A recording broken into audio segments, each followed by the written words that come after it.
morning, good afternoon, or good evening, and welcome to Inside the Writer's Studio, the podcast where we talk with writers about their lives, their craft, their business, and their latest work. I'm your host, Charlie Lovett, and our podcast is sponsored by Bookmarks. Bookmarks is a literary nonprofit whose programs include the largest annual book festival in the Carolinas. Come visit Bookmarks at our community gathering space and nonprofit independent bookstore in downtown Winston-Salem, North Carolina. Inside the Writer's Studio is also proud to be an affiliate of Libro FM, the audiobook platform that supports your local independent bookstore. Stay tuned at the end of the podcast for more information on Libro FM and a special offer. Today on Inside the Writer's Studio, we have a special guest host. Anne Bogel, also known to you as the modern Mrs. Darcy, is here to interview me about my upcoming novel, The Enigma Affair, which will be published on September 6th. Anne, take it away. Hi, Charlie. Hey, how are you? I'm good. Thanks for having me. Glad to have you here. Now, which one of your three books should we talk about today? Or do you want to do all three of your new releases? I think we'll mostly talk about The Enigma Affair today, which is my new novel. I'm just kidding. I just wanted to take a moment for the ridiculousness of having three books come out in one season. It's a hat trick or something, except I don't speak sports. There has to be some literary award you should get for this. Yeah, it's a little crazy. One of the books is an academic study of Lewis Carroll, and that comes out from a university press, and university presses had lots of delays during COVID. One of them is a middle grade book, which comes out from a small press that mostly one of their big customer bases is school libraries. So they got really hit by COVID. And then the novel we're going to talk about today is coming out more or less on schedule. So with two books being delayed, one book coming out more or less when it was originally planned, they all seem to be hitting right about the same time. So you're adapting to the world you find yourself in, which feels like a fitting introduction to the Enigma Affair. Yeah. Okay. For readers who know nothing, tell us a little bit about the book. What's the broad overview on the book we're about to jump into? So I really wanted to try to write a thriller, a traditional thriller, a book where there are sudden reversals of fortune and unexpected twists and turns and action set pieces, and where the protagonist is in mortal peril in the first paragraph. And I'd had, there's sort of bits and pieces of that in some of my previous books, but I've never written one that when I started and said, let's write a thriller. And so this is a story of a small town librarian and a professional assassin who team up to solve a 75-year-old Nazi mystery. And I think that's my mic drop pitch for the for the Enigma Affair. I love it. It's a good one. So you wanted to write a thriller. That's so interesting. And I was delighted when I heard that you had written one and I would get to read it back when we started talking about this. Yeah. At the end of every episode, you have your lightning round. Those questions are well known, but one of them is something like, what kind of book have you always wanted to write, but probably never will? Did you ever think you'd write a thriller? I'm so interested in how your thinking has evolved over the years on this. So I think, I started out writing books about sort of the rare book world, but even The Bookman's Tale has, all sorts of crimes that are committed in it. And there are those moments when, the protagonists are in deep trouble or even in mortal peril. So I think there's sort of elements of the thriller in some of my other books. But it's a little bit like, this book has been compared by some of the early readers to a roller coaster. And I kind of feel like if some of my earlier books, in terms of the way they existed in the thriller universe, they were kind of like the kiddie roller coaster over in Mickey's Toontown, and this is a little more Space Mountain. This is, I wanted to write one where instead of being a novel that had some aspects of the thriller in it, it was really a straight thriller right from the very beginning that was gonna have you turning pages to try to figure out what was going to happen next, and have you have that moment of, oh, I didn't see that coming. Some of those things that we think of when we think about a thriller, but it still also has, like all of my novels, a historical background. There's beautiful libraries, there's rare books, there's a lot of the things that you come to sort of associate with my writing is still here in this book. So to me, it didn't feel like a radical change of direction. It was just sort of an amplification of certain aspects, and sort of paying attention to those aspects for this particular novel, to kind of give it that thriller vibe. Right. And as someone who's really enjoyed reading your previous books, it didn't feel like a quantum leap, but it Yeah. did feel like a sidestep. And it was so fun. From the first page, well, here, the opening line is, it wasn't just the bullet passing by Patton's left ear that concerned her. And of course, some of the Charlie Lovett trademarks are there. Like, it's usually the librarians who save the day, but in this case, the stakes are higher and we need a librarian to save the world. Yeah. Charlie, I would love to hear what this novel, which revolves around an Enigma machine and is strongly tied to the World War II era, I would love to hear what your seed of inspiration was. So for the I story. think my seed of inspiration came in as far back as the 1990s. I made friends with a woman named Mavis Beatty, and she and I had a mutual interest in Lewis Carroll. She had lived in Christchurch, Lewis Carroll's college, for many, many years. Her husband worked there, and she'd written a little guidebook to Oxford about Lewis Carroll. And I remember when I first met her, I thought, oh, wow, I'm meeting this famous person who wrote this famous guidebook, you know. And it wasn't until years later that I found out that she had been at Bletchley Park, which is where the British effort to crack the German Enigma code was headquartered during World War II. And even then, like, I found out she was a mathematician and she would talk to me a little bit about it, but the Official Secrets Act was still technically in force, and people weren't supposed to say anything about what they'd done at Bletchley for 50 years after the war was over. Some people did, and we started to learn about what happened there slowly but surely. But I really didn't know how important Mavis's work in particular was until after she died. And my wife Janice and I were at a book festival in England, and there was a panel about women in World War II. And one of the panelists said, well, there were two women without whom we might not have won World War II. And one of them was a spy that I'd never heard of. And the other one, he said, was a woman named Mavis Beatty. Well, and Janice and I looked at each other and just almost fell out of our chairs, you know. And it turned out the work she did at Bletchley was extraordinarily important. And she was, you know, not, you know, somebody who was transcribing things or being secretarial. She was one of the main code breakers and worked directly with Dilly Knox, who was also a very important code breaker.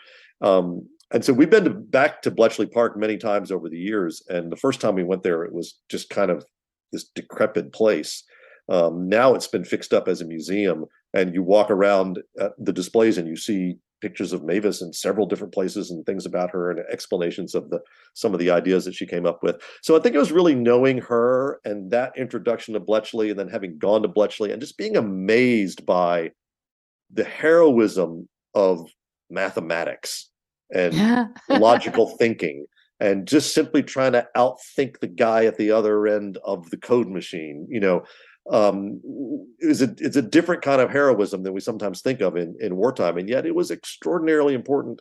And then the fact that it was all kept secret for so long, all of that to me suggested this idea of heroes who we don't know about, who were, you know, the Enigma Affair is about something that happens that could have happened that nobody would know, but it was a really big deal, you know. And the other thing that happened when we were at Bletchley that really struck me, that sort of was a seed for the novel, was one of the tour guides said that there's still in the Bletchley archives thousands and thousands of undecoded Enigma messages. I mean, they got hundreds of these messages every day, and they couldn't decode all of them. And so, especially as it got near the end of the war, there's tons of these messages that were never decoded. And I thought, well, what if somebody found one of these messages that had never been decoded, and when they decoded it, it said something that was still relevant and important today. And that's kind of where the idea for the book came from. Yeah. What did your research process look like?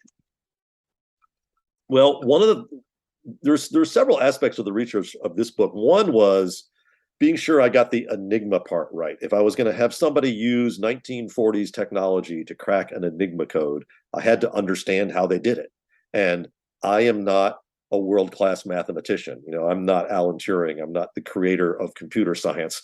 So going to Bletchley, looking at the machines, buying the little guidebooks that explain it in sort of somewhat layman's terms, and then trying to figure out how do you get that information into a novel while the action is still moving forward at a rapid pace. So that was interesting. So I mean, just spending time at Bletchley was definitely a big part of the research. And then a lot of this novel is set across Europe. And I actually used a lot of not just Google Earth, but Google Street View. Like, okay, I want somebody to have a house in this neighborhood in Munich, and I would find the street I wanted them to be on, and I would look at the houses on that street so I know, like, when I'm describing it, kind of what that street looks like, what it feels like, even though I've never been to Munich. And I did that in different places all over Europe, really, for this particular book. And that was extremely helpful. And then in some cases, I was able to go there. There's a library in Prague. I was just sort of researching beautiful European libraries because I knew I wanted them to end up in a library at some point, and so why not a beautiful one? And I found this library in Prague, and we were going to go to Prague, and so I thought, great, we can go look at this library. And but being in Prague wasn't just about looking at this beautiful Baroque library at the Clementium. It was about just walking around the streets. And at one point, one of my friends was with me, turned to me, and he goes, "Charlie, why do you keep looking down side streets and into back alleys?" And I said, "Well, I have characters who need to park a car in Prague, and I don't know where you park a car." So sometimes it's that just sort of very ordinary kind of research, and then of course a lot. The World War II background involved a lot of research about, in particular, about Heinrich Himmler and some of the strange things that he purported to believe in, and things that happened in the camps and things of that sort, and the liberation, especially of Dachau. So a lot of that's very well documented and was fairly easy to research online. But the fun research is walking through Prague looking for a parking space. Oh, I'm laughing at your friend watching you.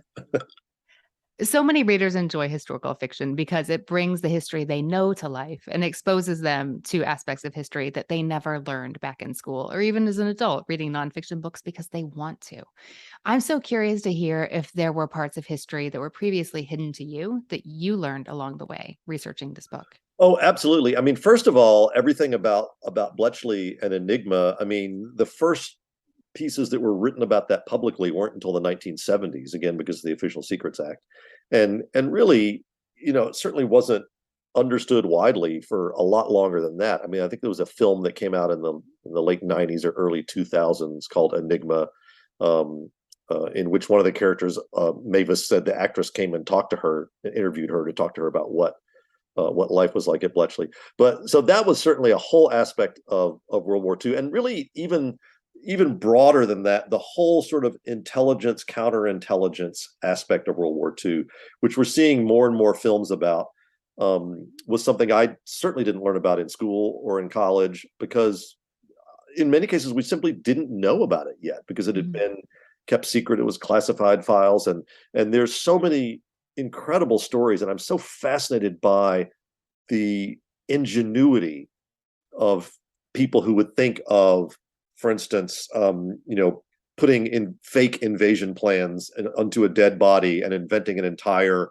history for that dead body and then floating it towards where you knew Germans were going to find it, And I mean, that's just one of many, many examples of the kind of counterintelligence that came not just from Bletchley, but from a lot of other places too. So I would say that was one of the really big things that I learned moving towards this novel, and then even more researching it.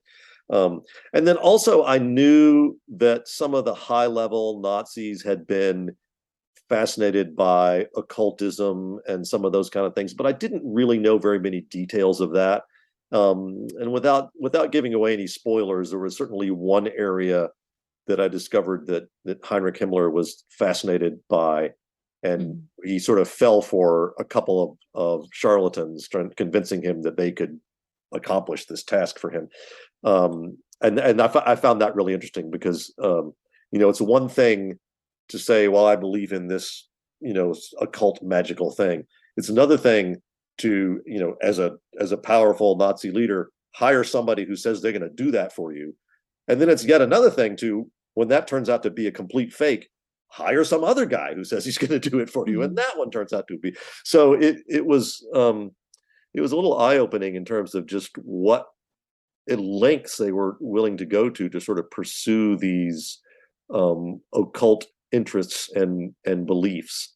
And that's something certainly we see a hint of that in things like Raiders of the Lost Ark, which I think you compared this book to Raiders of the Lost Ark.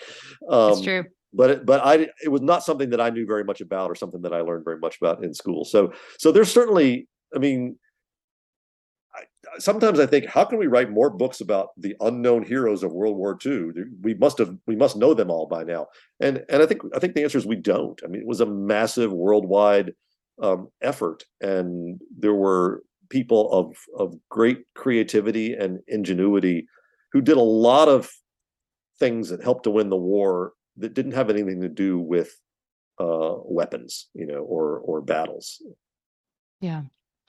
Okay. Speaking of weapons and battles, so I think there's a tendency to feel like this history is settled. And I'm fascinated by how you put together your contemporary plot, which is about the librarian and the assassin trying to thwart these white supremacists as they seek to advance ideas that now this is becoming more and more present to so many, especially Americans. And you spend so much time in the UK, but I'm so curious to hear how you constructed the present day plot and we're able to make these issues feel real and immediate and not cartoonish. When they are still so. What I'm trying to say is history is never buried. It's always right here with us. And how do you bring that to life in this fun and exciting? You referenced Indiana Jones. I referenced Indiana Jones way in your storyline here. Yeah, I think to me there were sort of two parts of this novel. One was keep the action moving. And for the first time, I actually did a little bit of outlining. I don't usually do a lot of outlining, but I did some in this book where I sort of knew where my big set pieces, my big action pieces were gonna land. But the other was, as you said, sort of, can we make some of these issues that surround World War II relevant in 2022?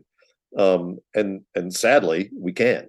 And so, when I first started working on this novel, I thought, well, is white supremacy, is that still going to be a thing? And then, like, early on in the working of this novel, Charlottesville happened, and I was like, well, sadly, yeah, this is still going to be a thing. So having the villain be sort of connected to that history of Himmler and of World War II, but also trying to promote a similar agenda in the present day. It did a couple things. One, it connected the modern story to the World War II background, and then it gave you a really good villain. You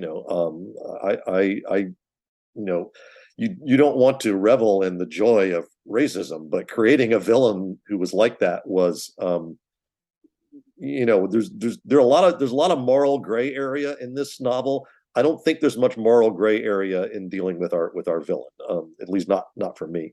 And then the other thing was to sort of look at some other aspects of World War II that people still deal with. And one of the big ones for me was post-traumatic stress disorder, or what in World War II was sometimes called shell shock or battle fatigue. That we didn't have the modern psychological terms for it, but it's something that so many people who were involved in World War II suffered from, in many cases coloring the rest of their lives. And yet you don't have to look very far to find people who still suffer from that today, sometimes because of being involved in battle and military, and sometimes for other reasons.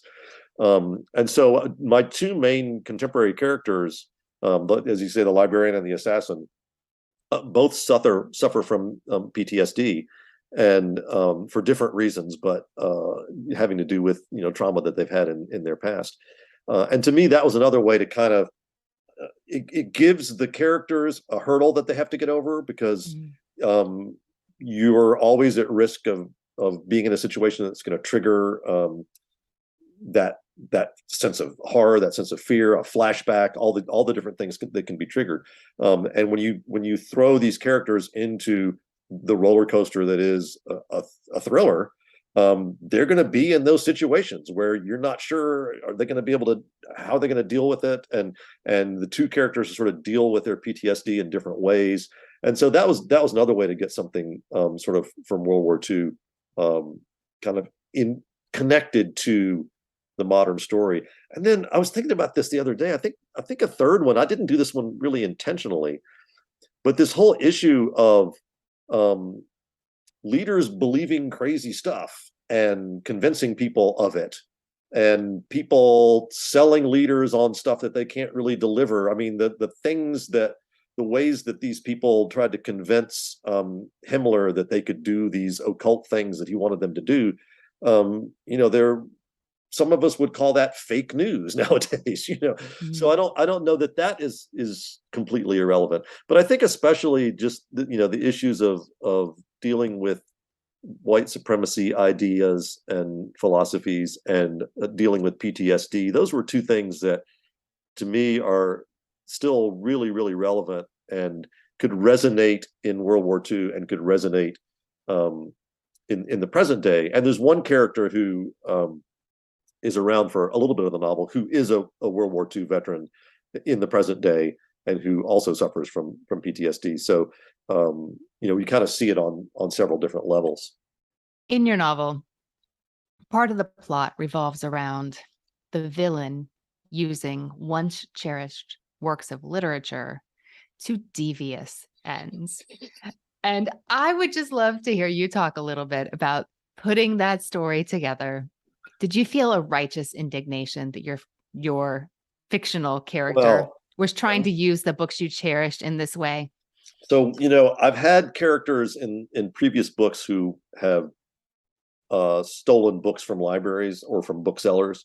Sophie Collingwood comes to mind, but they'd always stolen books for like righteous reasons and never with malicious intent. There was always a backstory that sort of somehow at least pushed it into a moral gray area and maybe even justified it. So I thought, what if somebody just steals books and they just steal books? I mean, this person, what's interesting about this is this is a character, the villain, who essentially she purports to be repatriating books that had been stolen by Nazis and giving them back to the descendants of the people from whom they were stolen. And one of the things that inspired me to go that route was having met at the Bookmarks Festival, where I'm going to get to see you soon. Simon Goodman had written this book about his family's effort to recover O.J. Dart and paintings and things that had been stolen from the Nazis. And we'd seen that there was a recent film about the Klimt painting that was stolen and ultimately given back to the people from whom it was stolen. And so that whole idea I found really interesting. And I thought, it would be interesting to have a villain who works to pass themselves off as not just righteous, but as kind and helpful and standing up against the Nazis and just doing this philanthropic work of finding these stolen objects and passing them back to the people. That's the cover, Yeah. And of course, I could have made it paintings or something else, but it seemed to me that books would be fun because, first of all, it's a Charlie Lovett novel. Second of all, it's books are pretty easy for somebody to get a hold of. I mean, she didn't even really have to steal them. She could have just bought some old books down at the antiquarian bookstore,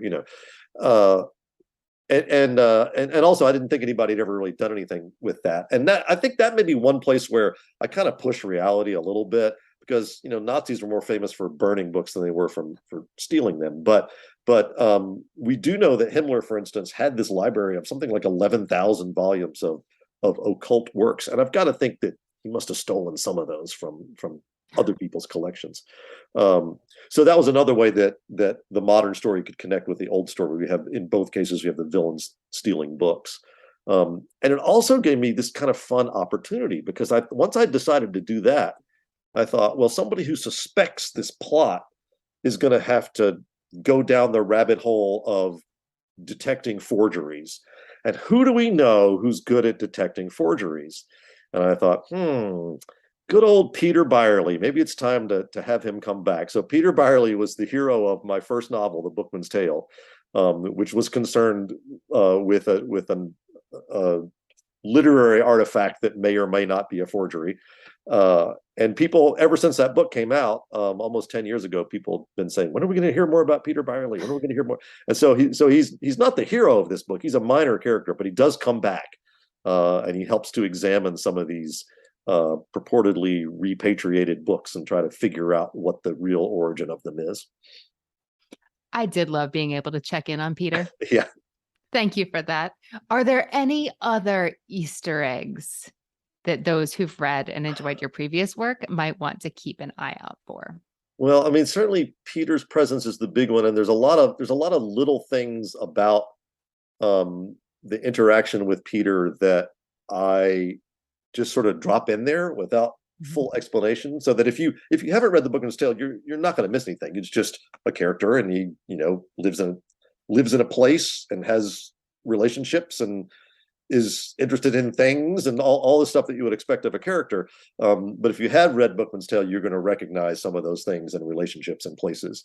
And so I guess the other major one is one of the characters who is a pretty important character in the novel, who sort of gets caught up in this whole chase across Europe, is an art history professor. And I needed somebody who knew about art history because of various different plot twists that were going to happen.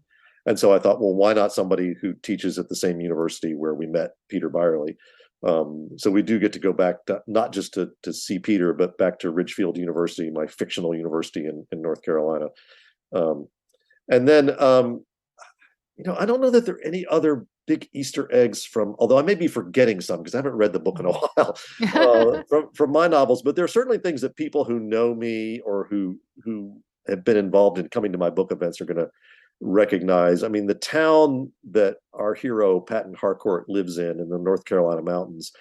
I grew up spending my summers in the North Carolina mountains, and that town to me is based on the town of Sparta, where I took my driver's ed in the late 70s, and we had to drive up to Galax, Virginia, because Sparta only had one stoplight for us to practice on. So we did our city driving in Galax, Virginia. But so people who are from around here might recognize some of the details of some of these little towns in the North Carolina mountains. And then of course Patton gets taken out of that town pretty quickly at the beginning of the book, and goes on this headlong dive around Europe. So there may be others that I'm forgetting, but certainly it was fun to bring Peter back and sort of catch up with him a little bit. It's been 20 years since the Bookman's Tale in the fictional timeline. So some water under the bridge. So I guess he's fairly young man in the Bookman's Tale. I think he's in his late 20s or early 30s. So he's probably 50 when we meet him in this book. Readers are going to enjoy seeing him again. Something I especially enjoyed in the Enigma Affair is the names of your characters, which some of them were just perfection. I mean, some felt very run of the mill. Maybe I just didn't deduce the meaning, but I mean, some of them, I imagined you had a lot of fun coming up with them. I'd love to hear about how you named a few of your characters. Yeah, it's always a challenge for me. So Patton, the librarian character, I wanted her to be from a military family, like a family that had been military for generations. I thought about that scene in Forrest Gump where Lieutenant Dan says, a member of our family had fought and died in every American war, and they show all the, and so she's named after two generals. Her name is Patton Jackson Harcourt. Her last name is Harcourt, but her first two names are the last names of famous American generals. And so I thought that would be a nice idea. Sometimes it's just a tribute to somebody Ruthie Drinkwater, who is a character who works at Bletchley Park. My late mother's first name was Ruth, and so that's probably, I thought that'd be nice to. I wasn't going to go straight Ruth, but I thought that might be nice. And then sometimes you do want the name to ring ordinary. I think like the art historian Gene Simpson, that to me that rings fairly ordinary. But then you have I wanted my villain to have a really German sounding name. I hope I don't offend any of my German friends, but let's be honest, most of the Nazis were Germans and had German sounding names. So I wanted her to have a name that sounded like it could have stepped right out of a World War II movie. So she's Ingrid Weiss, and I'm trying to think of some of the other character names. One of the things I do when I have characters in different countries is I'll go and I'll look and see, okay, what's a common last name in that particular country? I have an investigator who's German, and another thing I do is I use these. It sort of depends on when in history I'm trying to come up with names. So for historical characters, I have a number of reference books in my own collection that are like, I have one that's everybody who graduated from Oxford University from sort of the mid 18th century to the late 19th century. It's these 4 big fat volumes. And if I want English last names or male English first names, that's a great resource. You can dig around in there. And sometimes you're just looking for a rhythm of a name, or a name that sometimes you're looking for a name that has a good nickname. Patton Jackson Harcourt, a lot of people call her PJ. I thought that, that kind of, she only people who know her really well call her that. And so it gave me an opportunity to sort of distinguish between people who use a nickname and people who don't. So there's a lot of different elements that come into it. And sometimes you're just writing fast and somebody needs to be on stage for 2 pages and you just grab a name out of thin air because you just want to keep going. I'd love to hear about a scene where the words just flew from your pen or fingers. Gosh, I think sometimes scenes where I had kind of visualized them ahead of time. And so for me in this book, that's some of the action sequences, where things are happening really fast, where we're in a car chase, or we're in a situation where somebody's in peril. And I visualize those almost cinematically. I mean, I sort of play that movie in my head to see if it seems to make sense, if it's working. So when I start writing, I don't know all the details yet, but I kind of know the flow of the scene. And I'm also, I'm in that same mode that I hope the reader's in. Like, I want to flip the page. I want to, this is fast-paced action, and it leads me to fast-paced writing. And sometimes when I look back on it, I mean, I don't know that I do this consciously, but I imagine there's probably shorter sentences in those sections, because you want the language to reflect the same thing. You want it to sort of be speeding forward. And at the same time, I'm kind of trying to leap around from head to head from the different characters to see, okay, how are these different people going to react to this situation? If you have one person who's, an experienced assassin and somebody else who's a museum docent, they're going to react very differently to a highly dangerous situation. And so that ping-ponging also sort of kind of keeps me going quickly. So I think in this book, those are probably the sequences that I wrote the most quickly.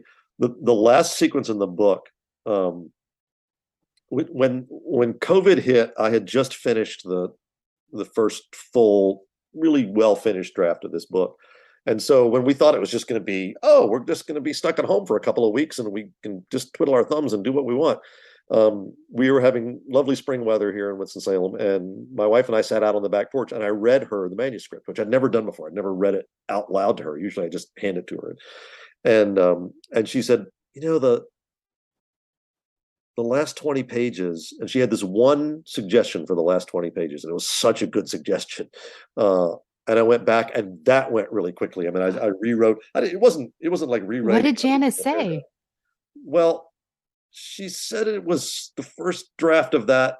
Things went too smoothly. Let's put it that way, without giving away too much. And so going back and sort of throwing more problems in the way of the characters, that was actually really fun, and it went pretty quickly, because you would get an idea. That's a thing about throwing problems in front of characters. Once you kind of have the flow of what's going to happen, and then you go, okay, let's throw something in there to interrupt that flow. Then your mind is immediately, okay, how do they deal with this situation? Sometimes the best thing you can do in a thriller is to get into a situation and then say to yourself, what's the worst thing that could happen from the point of view of my protagonist? And then have that thing happen, and then they have to deal with it. And so those were other places where, I'm rapidly going, okay, what to do next, how to deal with this how to deal with this thing. And so typically the writing was pretty fast at those times. Yeah, I bet. Okay. Good note, Janice. It was. Charlie, how did the book surprise you? Or how did you surprise yourself with some of the decisions you didn't think you'd make that you ended up making? to make it something different than you thought Well, you were creating? certainly. I mean, so I think to me, I've been thinking a lot about what makes a book a thriller, or a movie a thriller, and I think I learned a lot about what I think a thriller is from watching Alfred Hitchcock movies and from reading what Hitchcock said about thrillers. Um, so one of the things is the sudden reversal of fortune, the sudden and unexpected reversal of fortune, the thing where the reader goes, "Oh my gosh, I didn't see that coming." I knew I wanted to have those in there, but I didn't always know what they were going to be. And there's one in particular that when I got there, I was like, "Oh, it could be this. This could be the thing. They won't see that coming because I didn't see it coming." Now, of course, once you do that, then you have to backtrack to what you've already written and make sure that you haven't put anything in there that's contrary, that would contradict, that change of fortune that's going to happen. And you might even drop a couple of very subtle clues so that when the reader goes back, they're like, "Oh, how did I not see that?" So there were certainly some moments like that where I would come across, I would get to a moment and go, "Oh, wait, here's where we can have a reversal of fortune." I didn't always know how my characters were going to get out of a bad situation when I first put them into it. And so to me, that's a fun bit of discovery, is surprising yourself even with, "Oh, this is how they get out." And you want it to not be, the most obvious thing. And sometimes that means having characters that act in a way that we don't expect. And yet when we look back at what they've done previously, we go, "Oh, okay, that makes sense. I just didn't see that they were gonna do that thing." And so I always think it's good if it surprises me. Hopefully that means it'll surprise the reader as well. And I think we enjoy that when we're reading a mystery or a thriller. We enjoy that moment that we didn't see coming, even though there's a part of us that almost feels like there's been a trick played on us. If we can go back and look at the previous writing and go, "Oh no, nope, that was fair. He played fair." You've got to play fair with those moments. But I think if you do that, then we do enjoy it. To go back to the roller coaster metaphor, it's like, in an outdoor roller coaster, you can see everything coming. You know what's coming next. But if you're in Space Mountain, you don't know, where it's dark. You don't know where you're going to turn right or left, and you might be braced to turn left, and suddenly you turn right.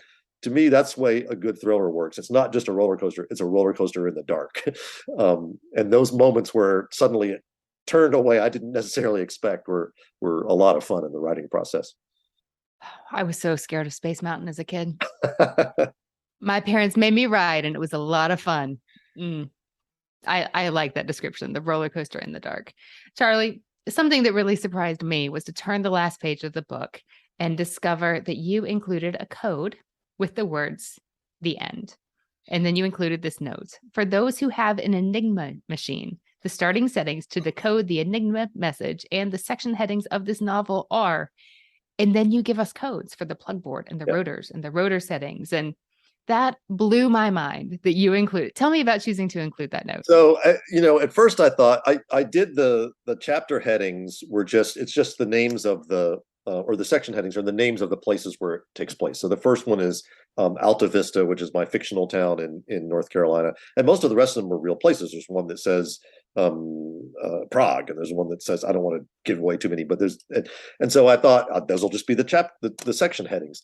And then I thought, well, this is all about the Enigma machine. What if those headings were actually encoded so that it's just a random list of letters, and then beneath it says Prague, or And so in early drafts, I just put a random list of letters up there to make it look like a code. And then I thought, no, that's not. I got to play fair. I got to do this right. So luckily, there exists. You can get for like $1.99 an Enigma app for your iPad that will turn your iPad into an Enigma machine, and you can set it however you want to set it, and then you can type in your code, and it will give you the coded message that you're going to then send on your Morse code. So I don't own an actual Enigma machine, but I did set up the plugs and everything. And there's even some little, if you pay really close attention to the way I set up the rotors, I can't remember exactly what I put in there, but I think like maybe my initials are in there someplace, or there's someplace where the abbreviation for for something that's important in the novel shows up in there. There's some little Easter eggs embedded within the code settings itself. But I have seen some Enigma machines. I mean, we've seen several at Bletchley. I saw one in New York that was for auction one time, but I didn't want to plop down the $200,000 or $300,000 it costs to buy one these days. But I found out recently that a fellow member of the Groyer Club, the book collecting club in New York that I belong to, owns, I think, 3 Enigma machines. And he's on the West Coast. So I'm hoping next time I'm on the West Coast, I can go and actually, put hands on and see what it feels like. The one thing I couldn't do getting ready for this book was, really feel like, what does the pressure of that key feel like under your finger? But I thought it'd be fun to just go ahead and include the code as part of the book, but not to say that up front. Just to say it in the end, and then the sort of casual, if you happen to have an Enigma machine. But readers who want to sort of see how the machine worked and sort of play around with it, you can get an app for your iPad that is a pretty good simulation of it. I did enjoy that. Thank you for including it. Now, Charlie, you end every episode of the Writer Studio, Inside the Writer Studio, with the same 10 lightning round questions. That's right. I really enjoy this portion. As a listener, you get to be in the hot seat today. Are you ready? I'm ready. I tried not to think about the questions ahead of time so that I can be spontaneous, because I think you've done this to me before, but it'll probably be a different set of answers this time. We need your gut level responses, so okay. It should be. 1, what word do you love to work into your writing?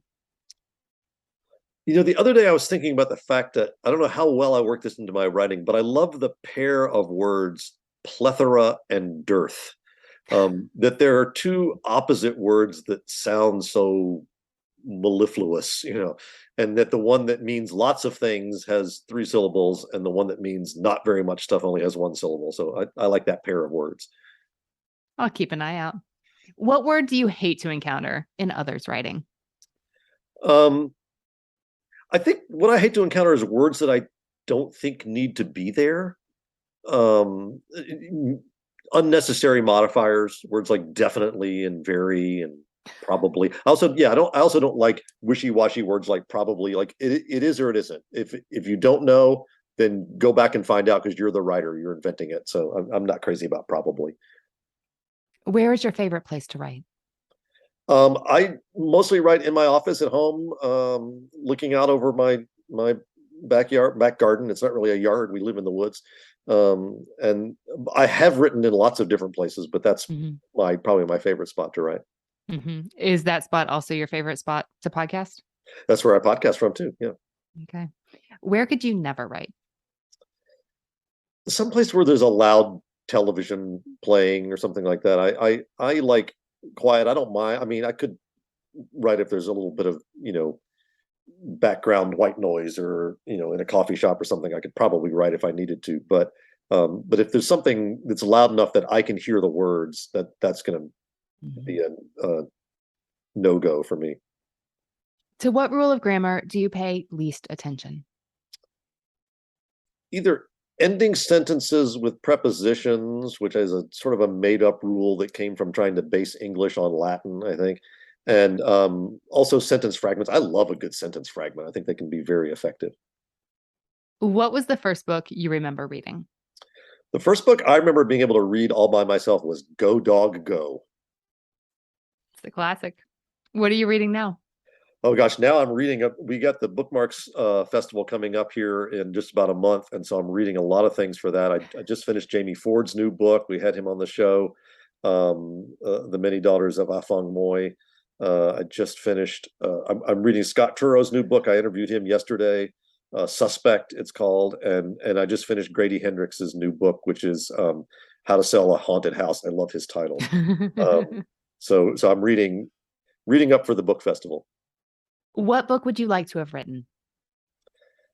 I think in the context of talking about the Enigma Affair, I would have to say, one of the classic thrillers like The Key to Rebecca or The Eye of the Needle by Ken Follett. Or also, I was always a big fan of The Day of the Jackal, Frederick Forsyth thriller. What sort of book would you like to write, but probably never will? I would like to write a real science fiction novel, but I don't think I will ever have the science level knowledge or the world building ability to pull it off. What would you like to hear a reader tell you? It's different for every book. I think for this book, it's just I couldn't put it down. Yeah. I like it when readers call and complain that they didn't get much sleep last night because they had to stay up until 2, reading the book. Definitely. Well, I think a lot of readers are going to do that with the Enigma Affair. Charlie, thanks for letting me sit in your seat this time. I really So enjoyed being here. I thank you for being here. I appreciate it, and we look forward to seeing you at the Bookmarks Festival. I can't wait. I'll see you there. This has been Inside the Writer's Studio. Our special guest host today has been Anne Bogel, better known as the modern Mrs. Darcy, host of the podcast What Should I Read Next? I'm Charlie Lovett, and we've been talking about my new novel, The Enigma Affair, which will be published on September 6th. If you're in the Winston-Salem area, be sure to stop by Bookmarks on the 6th of September at 7 p.m. for a free book launch party for The Enigma Affair. Inside the Writer's Studio is sponsored by Bookmarks, a literary nonprofit that runs the largest annual book festival in the Carolinas and operates a community gathering place and nonprofit independent bookstore in downtown Winston-Salem, North Carolina. To find out more about Bookmarks and all its programs, visit www.bookmarksnc.org. Inside the Writer's Studio is proud to be affiliated with Libro FM. Unlike other audiobook platforms, Libro FM supports your local independent bookstore. Whether you buy a single book or, like me, a monthly subscription, you can link your account to your local store or to Bookmarks to support literary community. For a special 2-for-1 offer, go to libro.fm and use the discount code WRITERS. If you've enjoyed Inside the Writer's Studio, please consider leaving a rating or review online at Apple Podcasts or wherever you get your podcasts. Inside the Writer's Studio posts new episodes on the 1st and 15th of every month. On our next episode, I'll be talking to internationally best-selling author Scott Turow about his new novel, Suspect. Scott will be joining me at the Bookmarks Festival on a panel to discuss thrillers on September 24th in downtown Winston-Salem, North Carolina. Until then, thanks for listening, and may you read with wonder and write with passion.